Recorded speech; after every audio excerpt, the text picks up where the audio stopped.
네, 오늘 출근길 혼토의 주제는 디지털 사회의 문화 통섭이라는 주제로 선정해 보았습니다. 오늘날 우리는 디지털 사회에 살고 있죠. 극도로 과학이 발전된 현대 사회, 우리는 이를 가리켜서 디지털 사회라고 부릅니다. 자동차를 타고 다니는 편리한 사회가 시작된 지 이미 수십 년, 전 세계적으로는 100여 년 이상 됐고요. 오늘날 우리 생활을 가장 편리하게 하는 것은 역시 인터넷 디지털 문화가 아닐까 이렇게 생각을 합니다.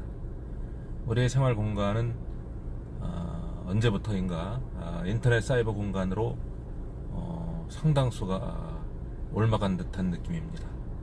가만히 책상 앞에 앉아서 모든 생활상의 거래라든지 물품 구입이라든지 어떤 정보 취득이라든지 모든 내용들을 다 가만히 앉아서 다 해결하는 시대가 되어버렸죠. 그 다음에 무인 자동차. 자동차가 운전기사 없이 다닌다는 것은 상상도 할 수 없는 일이었지만 과학의 발달로 이제는 운전기사 없이도 운전이 가능한 그런 시대가 되어버렸단 말이죠. 그런데 좀 무서운 일 아니겠습니까? 운전기사 없이 자동차가 다니고 있다. 좀 무섭습니다. 사고가 날 수도 있고 또 책임 소재가 불분명하죠. 그런 것도 있고요. 우리 인간이 역사 속에 등장하면서 인간에게는 이제 문화라는 것이 함께 등장을 하는 것이죠. 문화라고 하는 것은 인간이 살아가는 삶의 모든 모습을 가리켜서 문화라고 할 수가 있습니다. 먹는 문화, 입는 문화, 자는 문화, 기타 여러 가지 문화들이 있을 텐데, 이런 문화들은 우리 인간이 처음에 지구상에 발을 디딜 때부터 서서히 발전되어 온 것이죠. 그래서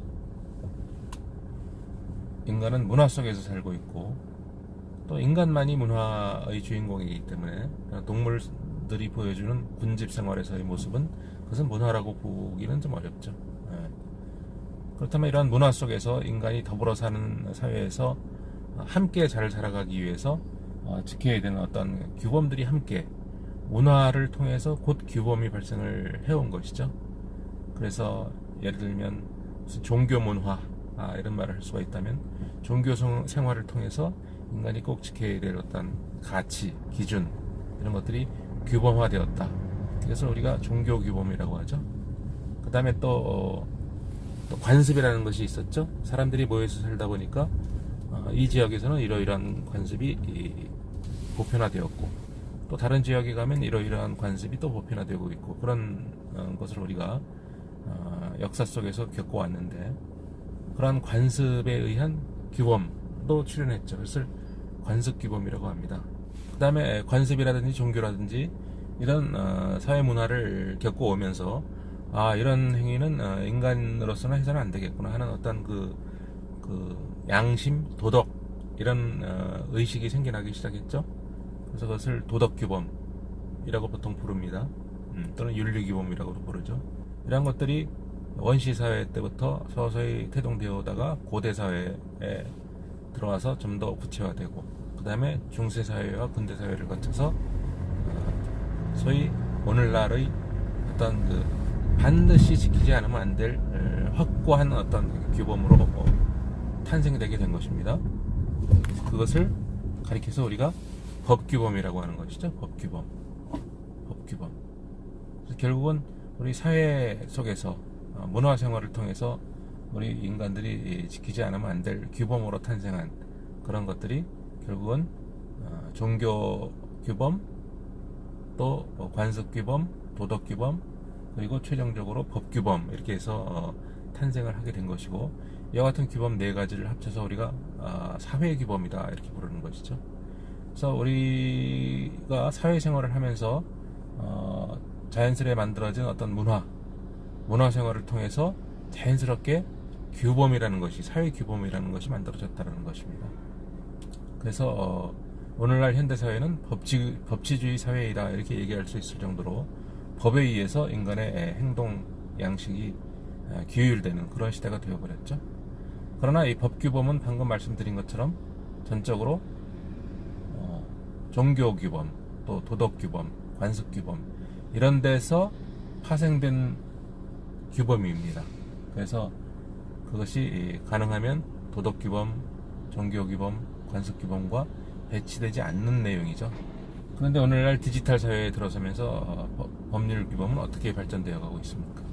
과거에는 종교규범이나 도덕규범과 합치되는 내용의 어떤 법률 규범이 많이 탄생을 했다면, 오늘날 디지털 사회의 법률 규범은 오로지 법률을 위한 법률, 법 자체를 위한 법, 인간을 위한 법이 되는 것이 아니라 법을 위한 법이 되어가고 있는 듯한 느낌입니다.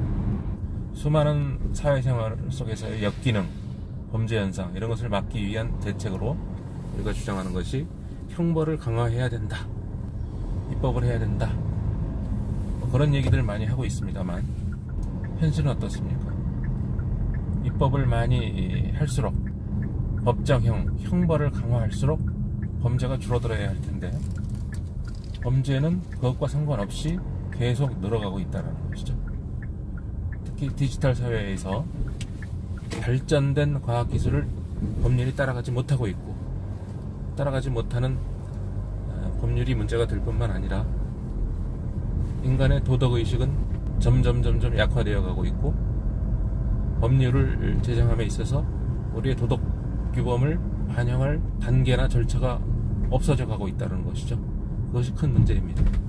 자, 우리가 고대사회, 중세사회, 근대사회, 현대사회에 이르기까지 대략 2500년, 3000년을 살아오면서 우리의 규범은 우리의 전통 생활문화인 종교라든지 또는 관습이라든지 문화를 전제로 해서 만들어진 것들이죠.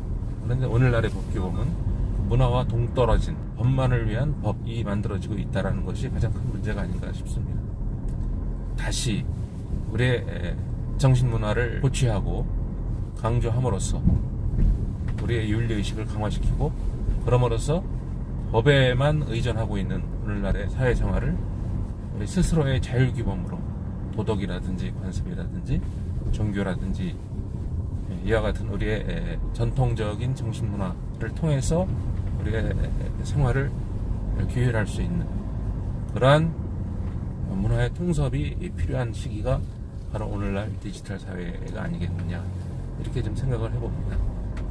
많은 사회 문제가 발생하면 할 때마다 입법이 행해져야 된다, 형벌을 강화해야 된다, 이런 얘기만 하는데 그것이 궁극적인 해결책이 될 수가 없습니다. 결국은 정신문화의 통섭을 통해서 우리의 윤리의식을 강화하는 것이 최고의 방법이다, 이렇게 생각을 하고, 그것이 오늘날 디지털 사회를 살아가는 우리의 임무다, 이렇게 생각을 하게 된 것입니다. 자, 여러분은 어떻게 생각하십니까? 디지털 사회를 올바르게 살아가기 위해서 디지털 사회의 정신문화와 법률문화가 통섭되어야 된다, 법만을 위한 법 의미가 없다 라고 주장하는 저의 생각에 동의하십니까? 네. 자, 오늘 출근길 토론, 출근길 훈토의 주제는 디지털 사회의 문화 통섭을 주제로 한번 생각해 봤습니다.